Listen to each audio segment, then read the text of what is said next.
from Jewish Family Services. And Vlad is new to the organization, so you're doing communications. Right. And Amy, what is it you do again? I am the director of the older adult programs there. Oh yes, older adults. Well, that's on spot for us. We also are happy to have Joaquin, who is himself a fairly recent immigrant from a year or so back, I guess. And who has some family here, but unfortunately some family not. So we're not giving his last name or any more info about where he's from specifically. Yes. So, anyway, we will bring you on. Thank you. So, first of all, thank you for having us here. As Jan mentioned, that I'm new in a way, but at the same time, I have been working and helping the volunteers, specifically with I would have worked with Peace Corps volunteers in my home country. I'm originally from Moldova, a country sandwiched between Romania and Ukraine. You probably now are hearing more and more about Moldova in the news, because Putin says we will be the next target in terms of invading us. Hopefully it will not happen. I'm hoping and praying for that. Just briefly about myself, I joined the JFS. It's been almost now 3 weeks. And I look forward in meeting, more and more people who would be interested in helping not only our refugees, but our elders, that live here in Delaware, in Wilmington, in Newark, and different other communities. So that's why I invited my colleague Amy to come here today, and of course, our dear friend Joaquin, who will be able to share his personal story, his personal touch about how the wars are affecting people like him who have to flee and seek, refuge in other places, unannounced, unprepared. But it's one of those chances that you have only a few hours, sometimes minutes, to decide whether you're going to stay or you're going to leave. So I'm very curious to hear from his side of the story. But allow me to do just a very short presentation about us, who we are. So as we were saying that we like to use the JFS, but in reality we stand for the Jewish Family Services of Delaware, an organization that was created 120 years ago. So we're not new. We have a long history, and the reason why we were established back in days, it was because Jews were trying to flee Europe, because of the Nazis, because of many other issues of anti-Semitism that was unfortunately thriving back then in Europe. But when they were arriving here, not many people were interested in helping them or trying to settle them or integrate them into society. That's why this organization back in the days was established by the Jews to support the Jews initially. Now, since then, things have changed, right? We don't have such a big crisis where the Jews have to flee Europe, although it's to somewhat extent it's happening right now in Ukraine, but it's being, more or less moderated. Right now, we, as I was saying, who we are and what we do, we are focusing on several, programs that, as an organization, that we conduct. We provide psychological counseling, we provide assistance to elderly people, and we do provide support to the refugees. These are the main key programs that we are running. Not to mention that we also have food covered that we're trying to support and promote, and here and there different partnerships that are coming our way. But more or less, that's been the history of in terms of the work that we've been conducting. Our mission is to strengthen individuals, with the families, and the community by providing counseling, as I was mentioning, then support services. We vision that with every person who is mental or physical or emotionally healthy, to have a community in which each person is feeling equal and has the access to the high quality support. Our promise, we provide a comprehensive support to regardless of religion, race, socioeconomic status, sexual orientation, gender identity, disability, or special needs. As of right now, we are providing services to everybody, not, as I was mentioning, it's not related to you should not be a member of a particular church or congregation. Anybody is welcome, and that's important to us to emphasize. our organization has an office here at Bloomington, not far away from you guys. We have 64 people on staff, and among those we got social workers, psychiatrists, we have psychologists, case managers, and support staff, that works with our refugee program as well. And we also have an office in Lewis, and we're thinking about reopening our office in Newark as well. Having said that, I want us to focus and explain that a huge role we are paying attention, and we're trying to recruit and maintain a good size of database of our volunteers. We do rely on them, on supporting and always in trying to involve the community, because we feel it's not that the work just JFS is doing, but we couldn't do it without the volunteers and local people. In the end of the day, we're trying to represent the community of, and the state of Delaware across, and serve to the needs of the people here.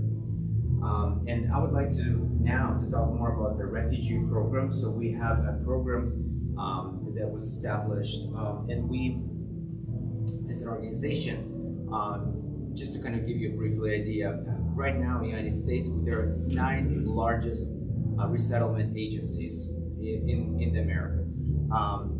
Among those, these are the main, so our, let's put it this way, not headquarter, but one of the largest agencies is HIAS, which is stationed in Philadelphia, but we are an affiliate of HIAS. So in the state of Delaware, we're the only resettlement agency for the refugees. We partner with everybody, we're in the same network among the other ones.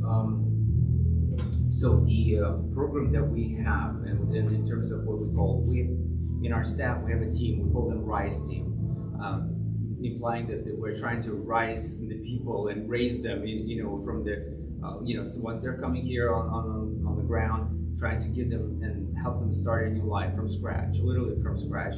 Explain them how to do shopping, explain them how to use the, EBT cards, banking cards, how to, English classes, driving classes, you name it. We're there, we're trying to arrange the furniture and help them, every single step, navigate them and handhold them. One of the problems that we're usually facing when we have a refugee, let's say, family coming, and I'm experiencing myself firsthand right now because we have a family coming on June 15th, and so we're urgently recruiting volunteers. So if you know or if who wants to volunteer, please let me know. You can always go onto our website, apply, and from there on I'll be in touch with that person. But just to kind of explain to you as an organization the problems that we're usually trying to solve for a refugee, like a typical refugee who's coming. It's the housing, and as you know, probably it's very difficult to find affordable housing, especially now that over the last year the rent basically increased by 30%. So there's a huge crisis across United States. We're talking about navigating health system. It can be complicated, and I'm sure you guys all know that it's not that easy trying to understand how the insurance companies work, what are the co-payments, and all that stuff. So our job is to, in a way, to simplify and explain to people who have no clue how does that work, what they should be paying attention to, and what are their benefits that they are entitled to receive. We're trying to focus on education. Again, that's challenging because sometimes you have people like Joaquin, who is extremely educated. He has higher education, but then we got refugees who haven't finished even high school because they were not allowed to finish back in the days, but they're striving and they want to go back to school. So how do you accommodate that? The same thing comes with English, trying to learn English. It also can be challenging because sometimes people don't know the grammar in their own native tongue, and they don't have a vocabulary to speak it in their own native tongue, but you're trying to teach them a completely new language with different sounds. It's not easy at all. I speak 3 languages, and I'm learning now the 4th one. And I'm thinking, how in the world did I manage to learn those 3, but I'm not able to learn the 4th one? And I'm trying to learn Spanish, and it's still difficult trying to pronounce everything and roll your tongue. It's a nightmare. You probably can understand it. Transportation, as you understand that, as most of America is, I would say 95%, we rely on our own transportation, our own cars. Yes, technically we have public transportation, but we still have to explain to our refugees, how do you use it? How does the schedule work? Where do you buy your tickets? And if we're talking about Delaware State, it's not like New York where we can jump on a train and be somewhere, or a subway. So that's why it takes some time, and we always encourage them to take driver classes, which is itself is a journey. How do you take a test? How do you understand all the signs? How do you communicate? And for our job is basically, the way we envision a successful story is to see a refugee who is fully integrated into the society, who is either a member of the congregation, of the church, or the group, or has some hobbies that he can meet the people based on his own interest or her own interest. That's what we're trying to do, to see them being self-sufficient and independent when they are done with our program. We provide assistance 90 days. That's the assistance that we have, the most intense support that we provide. And this is exactly what I want to talk. It's usually a lot of work as a Jewish Family Services that we do before they arrive. So trying to find housing, trying to recruit volunteers who will be helping them. Then we're trying to find out the communities who they can be linked to. Maybe if there's let's say, if there's an Afghani community here, or some people immigrants, from Afghanistan that came here earlier, how we can match them so they can actually have someone from their own country who could explain them better in their own words, their own experiences, the struggles or the successes that they were able to achieve. Then, after 90 days, we kind of move them into another component that we call Emigrate program, or preferred communities. That's the time, by that time, 3 months, already the refugees in the United States, they have time to sit down with our case managers and work on self-sufficiency plan, where they can put their own goals, not what we try to help them with, but hear them what they have to say. Somebody may say, I want to pursue higher education, and I want to, if I was hypothetically a doctor, maybe I want to go back to medical school here. Somebody would say, okay, no, I want to be a teacher, or I want to do gardening, or something else. That's our goal is to. So we do partner with a lot of organizations, but I would like to highlight the University of Delaware, who has been extremely generous to us. And like with the Afghani refugees, they provided housing basically at a very, very affordable cost. So we are extremely grateful, and I'm sure our refugees are very, very happy. And not only that, but we're able to couple them to take English classes there. And the English classes go kind of on both levels. Basic, something very simple where you start with an alphabet, or something more advanced, because not everybody, has the same level of English. If you will hear Wakif, I was surprised by myself on the phone. He's from Afghanistan, he speaks so well English. So, obviously he would, if he wants hypothetically to pursue, he would go to an advanced class. And afterwards, we try to always stay in touch and help these refugees all the way through the time when they are able to, get their citizenship. It usually takes up to 5 years. So that we want to see them basically with papers in hands, with good understanding of where they are, what are the norms. Keep in mind the cultural differences that have to be navigated and explained, and sometimes a lot of confusion can be created because people just think differently, and that's normal. But our job is to smooth that and be that bridge between the community and the refugees that are coming. In order to do that, we created what we call a circle of care. What is a circle of care? And I put here intentionally, if you look at this circle, different colors, because that's sort of how we operate on different levels of this circle. The circle of care, these are the services that we provide them, right? Transportation, translation, education, English classes, culture, adaptation, medical care, and job market. For each one of these positions that I just mentioned, services, we have usually one volunteer that is assigned. Sometimes two, sometimes one volunteer that can take 2 or 3 jobs if they have time. It depends on the person, but our job is to create that circle, find a leader volunteer, and they work together. And then the leader volunteer stays in touch with our case manager. And so they are usually kind of wrapping around their arms, on this family or the refugee, and try to assist them in every single need. Some things that refugees might not even have in mind, or some impediments that might be facing in the future that are even thinking about. Our volunteers are there proactively to trying to mitigate that and see what solutions they can come up with. As I was saying, our volunteers are treasure. You know, we genuinely believe in that. We understand that we cannot achieve not even a fraction of our goals if we would not have our volunteers. And if you're self-asking, well, who are our volunteers? Well, a vast majority of our volunteers are people from different congregations. It can be a synagogue, it can be a church, it can be a mosque. We're trying to include everybody to try to help, anybody who's open. Sometimes it can be a library club, it can be a women's club, it can be a sorority club, you know, anybody basically that is welcome to apply, and we are more than happy. And if they do apply, we as JFS, our job is to, number one, to provide a background check on everybody. Number two is to train the volunteers, provide some orientation to the refugees that are coming, because to explain what are the expectations that the refugees have, what are the expectations that volunteers have, and to make sure that we match them, you know, and there is a cohesive and responsive understanding among all the parties. And I was mentioning about the partners, so we do stay in touch with the governor's office. We have a very fruitful collaboration with them. So we oftentimes are trying to ask maybe for some money or for some assistance or for some calls, because that's important. Sometimes to get a phone call from if the governor's office is asking for something, it's easier for us to obtain that. So that's what we're trying to do, and we try to acknowledge that, and we're trying to, you know, appreciate the support that we're getting.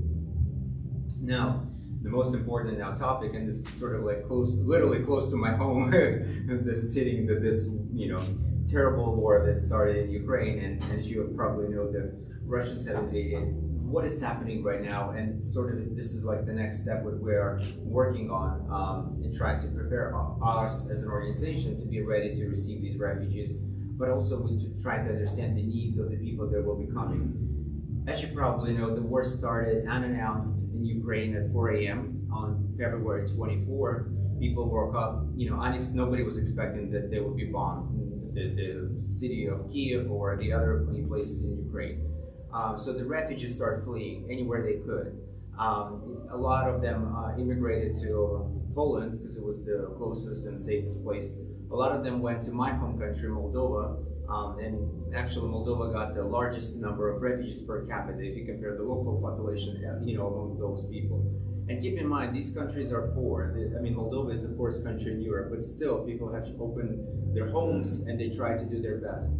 Now, the United States, in response to that, because they were seeing that, you know, the European Union is not able to absorb everybody, they said, we're going to be helping the Ukrainians, and anyone who is willing from the United States to sponsor a Ukrainian national can do that.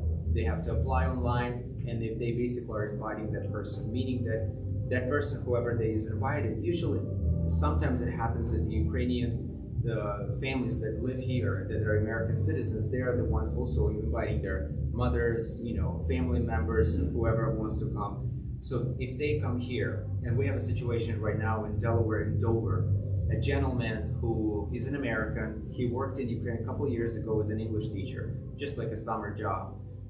Came back to US, he's working now in Dover, as I said, and now what happens is friends of his friends called him and says, listen, we have two families that desperately need to immigrate somewhere in a safe place.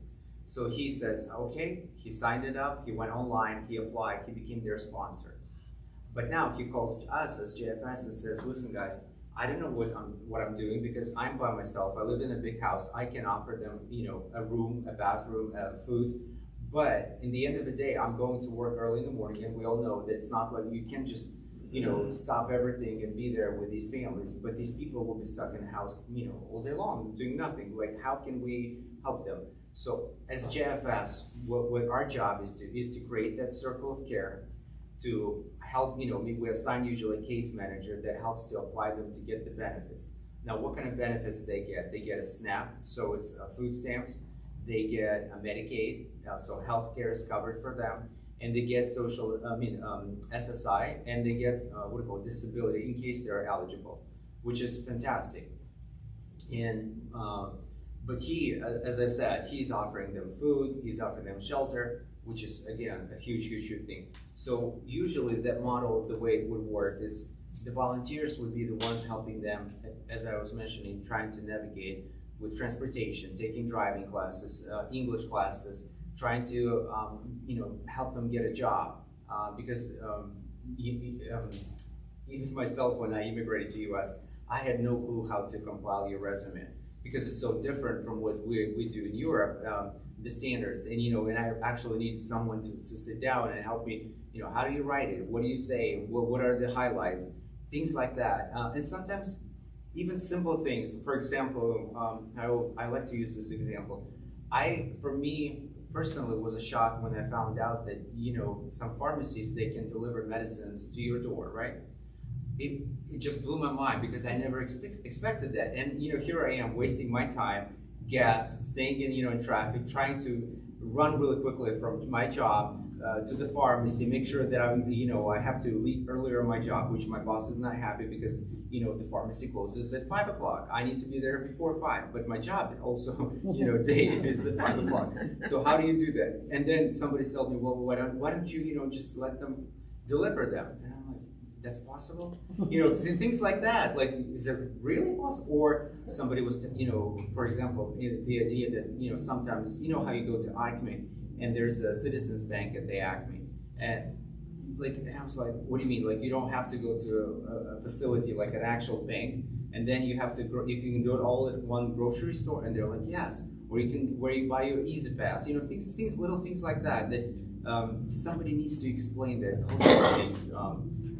And I know it maybe sounds funny, but it's true. Like, as a new immigrant, you have no idea what's going on. And imagine yourself trying to immigrate, let's go even for a vacation to Europe, and you're trying to understand, okay, why do people drive that way? Why do you park here? And why it's not okay to park over there? Or, little things like that. They always, there are so many questions that are, arising. So I'm expecting a lot of our, friends from Ukraine that will be arriving will have all these questions and try and answer, and trying to get all the answers. And at the end of the day, everyone wants for everybody to be integrated in the society, because I'm sure that even them, they want to understand who are the Americans, what is an American culture, and what it's all about. Is it true what Hollywood tells them, or it's not, or it could be the opposite? All these little things will be basically in their mind. With that, I would like to thank you, first of all, for listening. I hope I was not boring, and I hope it was not too long. But I would like to offer a few words for Amy, if she could talk about our program that we do with elderly, because JFS Refugee is just one of the programs. A big program, a very important program for us, is to support our own people who live here in Delaware. Because oftentimes, I used to work for another nonprofit organization in West Coast in the United States, and I remember hearing in Portland such conversations when people would say, well, you guys have so many international organizations here, but we have so many needs locally that have to be addressed.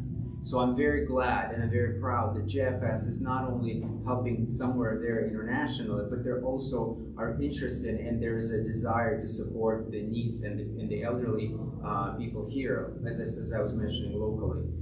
And therefore, I would like to pass, the mic, I guess. I feel like I'm going to be a bummer next to him, but No.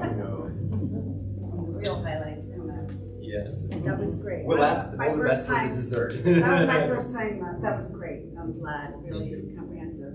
I'm Amy Baker, and I am the program director for the older adult programs at JFS. I've been there. I'm a long timer, 2 years, but actually 2 really intense years because they've mostly been in COVID. So you can imagine that the needs of the community have really risen during that time. But I want to say, just to add a couple of things to what Vlad said, JFS's mission, and aside from what is written, is that we serve, I think we say like JFS, Jewish Family Services, we serve the whole community, or what does it say? Yeah, family services for all. And so one of the things that you didn't mention is that we do have also family services and support services for anybody, whether it's crisis or trauma, that support, or financial, that we support families as well. It's called Promoting Safe and Stable Families, so I just want to add that for you. And although my program, technically speaking, is called Older Adults, it's really, again, one of our support programs. That means anybody that would need these services. So for example, I've had a few calls recently from folks that aren't necessarily 65, who have, they've discovered that they have a new vision challenge. 3 people that called that were officially diagnosed, or diagnosed with legally blind. And so they can no longer drive. That seems like something that, and there are lots of reasons why we can't drive, but certainly vision is one of them. And how can we support them? And our volunteers that Vlad and I work with, they help do that kind of support. So you don't have to be 65 to be a part of our care support programs, 65 or above. Or mental illness is sometimes families that are working with an older adult child that may have, an adult child that may have mental illness challenges, physical challenges that might need some care management support. So the main thing that I wanted to share with you, and I'm happy to give you my card and you have Vlad's card, is that our volunteers are such a lifeline, a lifeblood of JFS, and much like Vlad, I have inherited many of the volunteers that work with us. I wish I could tell you it's all because of me, that they're so great, but really folks that are interested in helping others generally have a good heart and want to be helpful and kind to anybody in the community. And I assume that that's a lot of the reason why all of you are here today, because you care about others. And so we appreciate your attendance here. And that's really when we're looking for people to participate in our programs in whatever way they can. We're looking for people who get it in there's a Hebrew word, I guess it's a Yiddish word, right? Mensch is Yiddish? There's a Yiddish word, I'm going to teach everybody some Yiddish today. The word is mensch, and that means just a good person. And you don't have to be Jewish to be a mensch. So, and there's another word that maybe you've heard of too. It's called a mitzvah, and a mitzvah is a good deed. And again, like our mission at JFS is to use our Jewish values to support the community. Our Jewish values line up with everybody's values. We just get to use exotic words for them. So you'll find that even though we use our Jewish values, and they very much line up with everybody's. And so our partnerships with all kinds of faith-based organizations and other community organizations, there's no divide. We're all aligned with what we want to achieve in the community, how we want to help the international community. That is something that has given JFS a really high profile, but it's something that is so near and dear and obvious for us to be a part of, and that we get to do that for the state of Delaware is a big privilege. So I'm going to let you do an appropriate, proper introduction for Wakif, and I'm going to thank you all for sitting here with us today. Thank you, Amy. Yes, so I would like to introduce you, Wakif, our dear friend who arrived here, and is it okay to say the country where you came from, right? Yes, we discussed that. He's from Afghanistan, and as you probably remember last year, it was around the summertime, I think it was in August, when it was basically an emergency state when the troops had to be pulled out of Afghanistan. And unfortunately, the situation was that a lot of people who have been supporting our troops had to be evacuated along with them, because if they would have stayed in Afghanistan, they would have faced undesired consequences. Let's put it that way. So yeah, I'm not gonna hold too long. You have the toll. I'm gonna just open up some pictures that Wakif would like to share, right?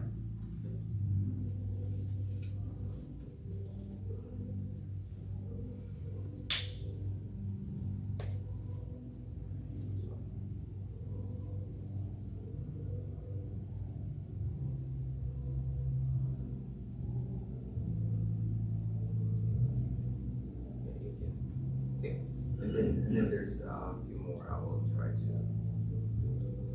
then you go here. You don't see anything on the screen now, just so you know.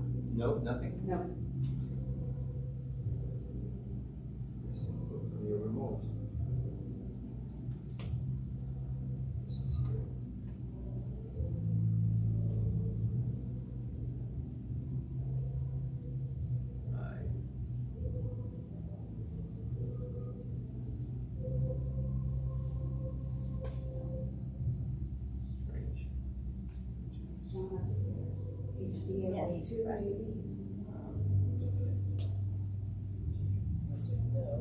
Say no to that.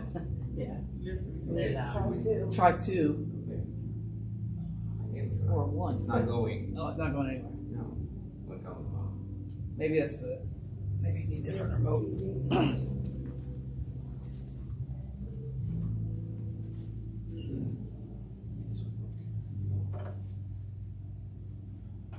Yeah. We got it. It wasn't me. Second email, I'll just open it up for you, okay? Whatever. It wasn't me. Okay. Good morning, everybody. My name is Wakif Shinwari, and I'm born in Nangarhar province of Afghanistan. In primary school, when I was a refugee in Pakistan, I studied there until high school, and then I back to Afghanistan in 2003. So I lived in Kabul with my family in the capital of Afghanistan. I started work with the Ministry of Finance and the USAID, United States Agency for International Development, as a programmer, as an IT, and Ministry of Finance for the tax reform project. This was the project by Bearing Point, which was funded by USAID. So when my contract is completed with the USAID, then I start work with Toyota, official distributor of Toyota in Afghanistan, as a sales and marketing manager, and we supplied soft skin and armored vehicles to the embassies, international NGOs, and ISAF NATOs. After that, for last 2 years, I worked with the Afghan government as an advisor for the dispute resolution in public government relations. This was the independent commission in Afghanistan.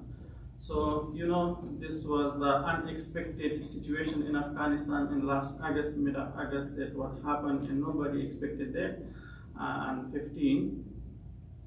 But unfortunately, everything has changed. I came to United States in 2019 with my son for the first time because he participated at a Genius Olympiad in Syracuse University in New York for the competitions, high school competition in science. So, and then after that, there was other competition on the name of Intellectual Challenges at Harvard University at Boston. So fortunately, my son got 4 medals there. One was gold, 2 silver, and 1 bronze. Yeah. So even he participated in many competition in India. He got gold medal.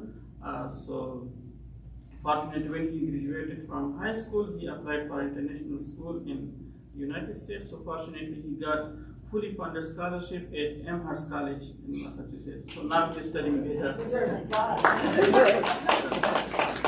So he applied for visa in July because the U.S. Embassy was not issued the visa for the student, only issue urgent visa in Kabul. So he went to Islamabad to apply for visa, and he got visa, and he scheduled his flight on August 19 to come to United States because the 20th the college will start. So unfortunately, everything has changed on 15. So he stuck there. So this was the big problem. And when we talked with my family, that what will happen because he's losing his classes. So many times I tried to come to the airport, but you know, there, maybe you saw the news and the photos. There was a huge crowd, and it was very difficult to get into the airport because he had a valid visa. And even because in 2019 I came, so I had also visa. But unfortunately, we couldn't get into the airport because of the huge crowd. And many times, 10 times, I tried to come to the airport. Once I took my family to come to the airport, but when my wife saw that there is a huge crowd and maybe I will lose my kids and injured, so then she decided I will not come again to the airport because it's a big problem to come to the airport. Because you know, when someone had a visa and someone had a green card or passport, so when they open the door, one person, so hundreds of people come. This was the big problem, you know, to get into the airport. In August 26, fortunately, when we tried with my son to go to the airport and let's try if we can get to the airport. So there was a very small line and there was a huge crowd, and even I couldn't breathe. Then my son told me, Papa, please come to the, because there was some kind of small river and the water was very dirty, and we get into the water and just we close to the gate and we show the passport to the Marines military people, and then they give the hands to come in. But we meet there with our neighbors because there was a huge crowd outside of the gate. And when we get into because we had some checkup there, about 20 minutes later, there was a huge explosion outside of the gate. Yeah, after 20 minutes, just we get into the airport, and when we meet there with the 3 neighbors, the 2 of them lost their life at the same time, and one was seriously injured, and he passed away after 1 week. If I was there, honestly, today I was not here. Only 20-25 minutes different when we get into the airport. So then I tried many times to how to take my family, because when I came to the United States in 2019, in Syracuse, I meet with one of the person, David Baker. I have his photo later, I will show you. David Baker and Cindy Baker. He came with his granddaughter, and I came with my son, because my son was 16 years at that time. So we just exchanged our phone number and email. So I was in contact with him because due to the COVID-19, I sent several emails because his age was 69. So I was in contact with him. So when Taliban took over control, so per day he called me 10 to 15 times. Oh, Mr. Wakif, where are you? Are you safe? Where is your family? So he was very close in contact with me by phone or by emails. And fortunately, he was a good friend of Senator Chris Coons. So he sent many emails to Chris Coons that how we evacuate this family, and this is a difficult time. But he really helped me a lot. So when we evacuated, me and my son, so you saw the photos that we came by Air Force military plane. There was no seat, and many family were there. And from Kabul to Germany to Ramstein Airport, we came, and we were 8 days there because my son had a visa, and I had several meetings there with the State Department, and I requested them that, okay, I will stay here, no problem, but my son, he is losing his classes. So why? Because he have a valid visa, please let him to go to the United States. And then after 8 days, so fortunately, we both came to the Dallas Airport, Washington, D.C. And because he had a visa, he went direct to the Amherst College, and I went to Quantico, Virginia Air Base. For 2 months I was there, and from the first day, I talked with the Marines military people that a little bit I can speak English. I want to work with you as a volunteer to help the Afghan communities, because even I started some English classes at the evening to the Afghan families there, and their general was really surprised. They said that, Mr. Wakif, this is a great initiative you are doing for your families, and it's a great support, because I work with them in a donation and also in the medical to interpret with as an interpreter. So they issued me this certificate at the end, a certificate of appreciation from the Marines. Yeah. So after that, when I came to JFS warmly welcomed us, all the Afghan families. So when they heard, okay, Mr. Wakif, he can speak English. So even the David Baker decided, if you are settled in the government house or the agency house, I'm happy you will stay with me, because he is living in Melton, Delaware. That's a rural area, so it's a bit not from here. So he, when JFS told me that, okay, we have some houses here, and we want you to stay with us here, and the UD houses, and as well explain that we are just paying only utility fees. And fortunately, only in Delaware, like we Afghan refugees have a house for 1 year, but if you compare to the other state, they have only for 3 months, and some state for 6 months. But they are providing houses for us for 1 year. So the contract will be completed at November 2022. So when I came here, so with the JFS, I started as a volunteer work for the translation with the case managers to support Afghan families, and when they provided some kind of trainings, the volunteers to the Afghan refugees, like English classes, and also with the culture adjustment in education, hygiene, how to use in all these trainings. So I was the interpreter with them. Yeah. So this was the great support from the GFS and also from the volunteers.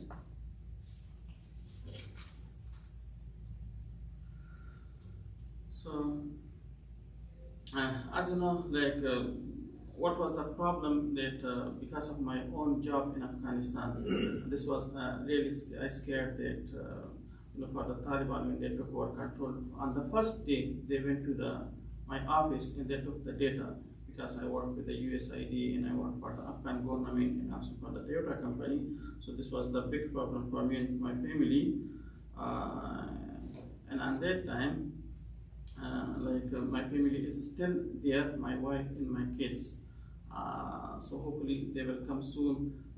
David Baker's son, John, he is the lawyer in Washington, D.C. So he is also helping me a lot to how to evacuate my family. And at the same time, I applied for my SIV. SIV means Special Immigrant Visa because I work for the USAID in Afghanistan. So now, fortunately, my family has approved by United States Care System by No One Left Behind organization. So now just they are waiting for the flight because they are still there, but they are not in my own house because sometimes they are moving from one house to other house because of the security problem. So that's the big problem for them. Even take care of the children in Afghanistan. For the women, it is very difficult, because schools are closed. My daughter, she is 16. Maybe you will see the photos. And they cannot go to school, they cannot go to the grocery shop alone, so this is the very big problem. But still, my father-in-law, so he is with my wife and my kids, because when they are moving from one place to another place, so they are still there. So hopefully they will come soon, because I'm in the contact with the No One Left Behind, and just we are keeping our finger crossed, so hopefully they will come soon. And here now, I have, when we received all these a social security number, employment authorization, and all the documents, license. So this was all the support of the case manager and also the volunteers, because now even the volunteers give us the support for the transportation. When every Afghan family have the appointment, even for the test drive, for the practical test drive, for the license, even I'm the first person I got my license, driving license, and now I'm helping the other Afghans, because when they cannot speak English, unfortunately most of the Afghan families here, as let's say that they are illiterate, even they cannot read and write in their own language. This is a very big problem. But the JFS helped us to provide some English classes through ELI, English Language Institute, and at the University of Delaware. So most of the family are going now to the classes, and even I have two other individuals in my house, my housemate. I started some English classes to them as well.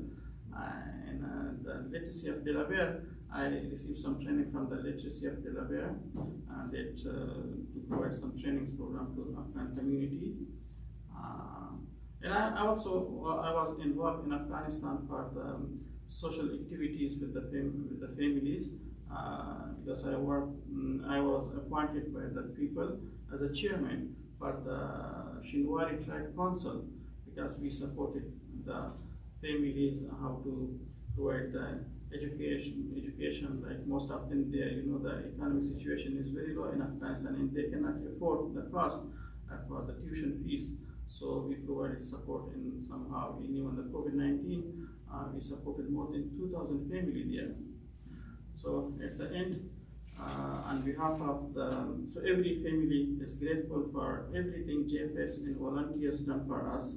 On behalf of Afghan families, I would like to thank our JFS members and all volunteers, and we appreciate the warm welcome and huge support the United States government gave to Afghan refugees. We hope their support would continue for Afghans here in United States and still waiting either in Afghanistan or the third countries, Afghan families. So thank you so much for your time. I really appreciate it. Do you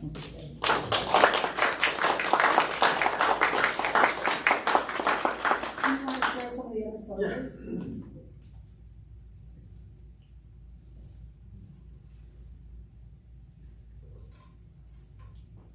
Yeah, this was in the Quantico year base when I received the certificate from them.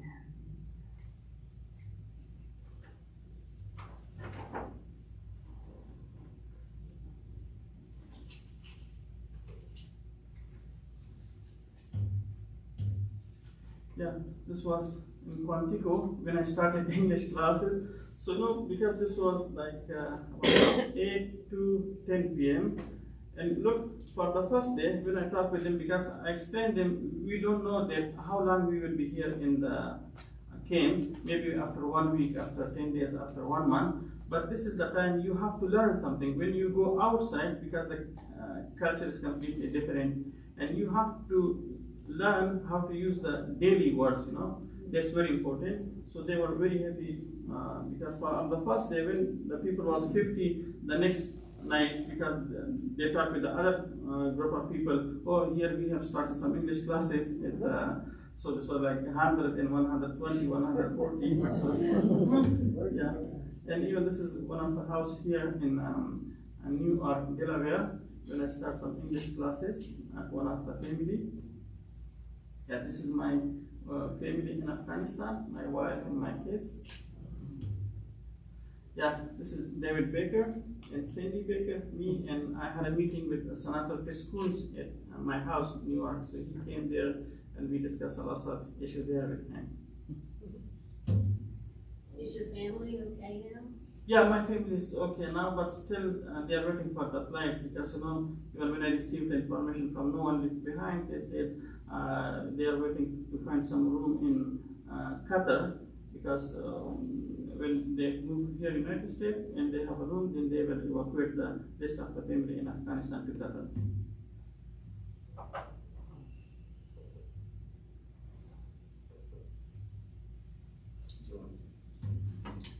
This is the right pictures now.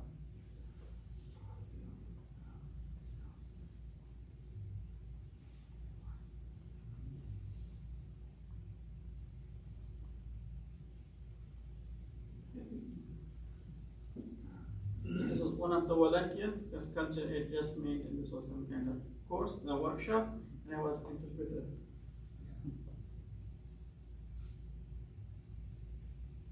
Pictures were attached as a part of it. Okay. Yeah, So This is working.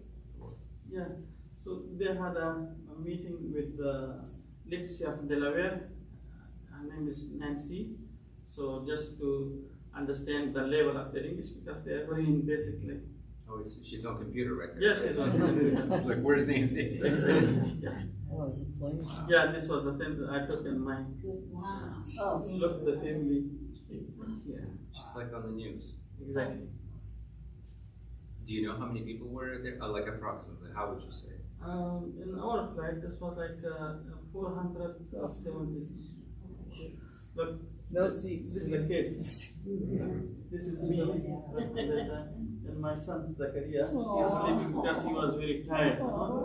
Yeah, Zakaria. Was it cold like in the airplane? Aeroplane was cold, yeah. Yeah. Because there was no blanket and there was only one bathroom. But That one bathroom?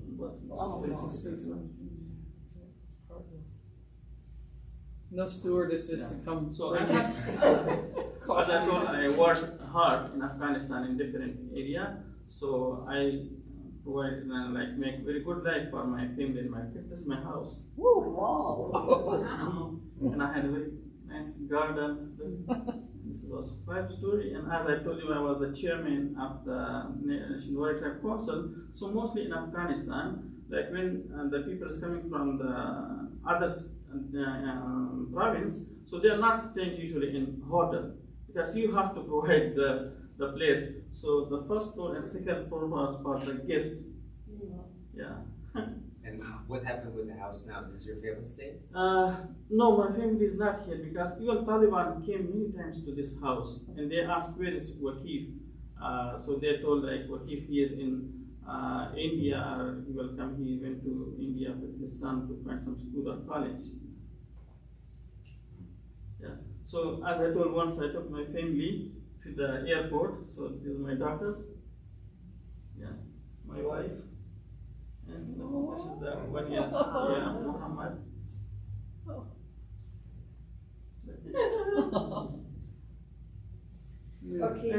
Joaquin, I don't think that, I mean, I don't want to upset you, but I don't think any of us can really understand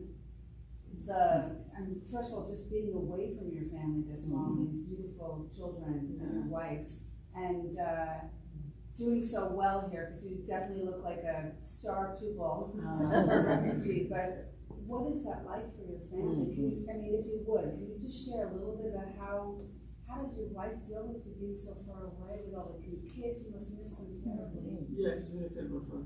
Yeah, I will share a little story about my daughters. She is Javiria, she's 5.5 years. And what she said, when I talked with my wife at home, I will come to your question. When I talked with my wife how we can get into the airport my son because he is missing his classes, what she said, the Javiria, look, she's 5 years old. She said, Papa, please call to the pilot to come to our house. Yeah, we will get into the flight and we will go. I said, why? We should not go to the airport. What she said? Look, she said outside are Taliban and they will kill us. So this was very painful for my life, in my life, you know. Look, 5 years daughters. Because in this age, just they have to think how to they play and how to they like, you know. But she is thinking that, Papa, please call to the pilot to come to our house. But she is thinking that maybe like a taxi. Yeah, the plane will come to our house and we will get in and then we will go to escape Afghanistan. She has the right idea. Yeah. Oh my God. Yeah, look. This was the outside up. But as you saw, like maybe the news said, like there was 75 people killed and 13 or 11 U.S. soldiers were sorry for their lost their life. But honestly, I was there. This was more than 500 people because look, when the suicide bomber like here, when there is a bomb blast. So how do you think like no? So there was a Marine people look, and the people was here, and look, this is me. And this was my house, as I told that when the people had any problem, they shared with me because I was the advisor for the dispute resolution. Then I invited like this is my house. This is Afghan made carpet. Yeah, this is me. And when I invited the people, and this was the Afghan parliament member, and they shared the when the tribes people had any problems, so they came to my house, and then I invited the people, and then they shared their problems. And as I told, I was the chairman for the Shilwai Tribe Council. This was the COVID-19. Look, I had a security, and I went to the villages to help the Afghan because I had some list to support how to support the Afghan families there. Look, this was the bag of rice and wait, this is me. This was John Boss, the U.S. ambassador for Afghanistan. And as I told, in 2019, when my son got 4 medals, so this was one of the famous television in Afghanistan. So they invited me and my son to the television, and they show all their medals.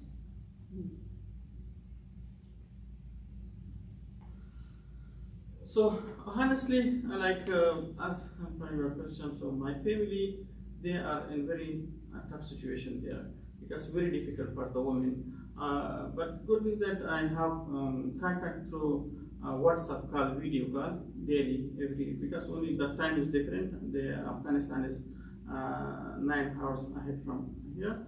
So early morning, I'm talking with them, evening time sometime. So because you know, they just my father-in-law, when they are going to the grocery shop, so they are taking something and come to the house, but not at one house. Sometimes they are moving to the relatives' house or the other houses. but they cannot go to the courses, they cannot go to the school, and even the medical problems in Afghanistan. Like even in a hospital, honestly, Aisa, like in one bed there is a 4 or 3 like patient there, you know. So how you can go there? For example, this is very difficult for them, and the people cannot afford the private hospital, and the government, when the government are not paying, how the doctor work there, because they need money. So when the Taliban, honestly speaking, the Taliban only they know how to fight, but run the government, it is completely different. How they run the government, yeah, this is completely different. Yeah. So hopefully my family will come soon, and also I kindly request you, your church, to keep them in your prayers to come soon, my family. For sure. Yeah. Thank you so much for your time. Thank you.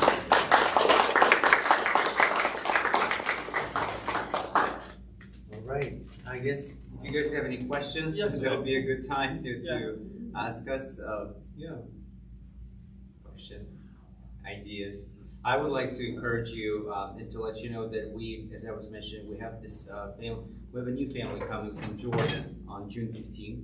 So right now we are actively recruiting someone for transportation services, someone to help them with English, navigation. They will be living in New York, and if you guys are interested, we'll be more than delighted to share. But please come to our website. I'm going to leave my business cards here. You can always go on our website. There is a way where you can apply, and it says, you know, to become a volunteer. And when you will be applying, there will be, you know, with regards to the refugee program, and also with regards to Amy's program, support to the elderly people, right? And spread the word. And spread the word, please do. Yeah, if you know someone who's interested, have enough time, energy, please, we'll be more than happy to. I wanted to add just one thing. Joaquin, thank you so much for your kind words about JFS. But I just wanted to say that obviously JFS, it's a privilege for us to help our refugees. And I don't know if you thought that was, you had to say thank you to us, which you definitely didn't. But there are so many organizations that are partnerships with us, like we said before, faith-based organizations and others. And although we get to have the title of the official organization, we could not do it without our partners and without all the volunteers. So I just wanted to let you know we didn't make him say that. That was very kind. Thank you. Thanks for having us. Yeah. Thank you so much. Thank you very much. Thank you. Thank you. Thank you all. Thank you.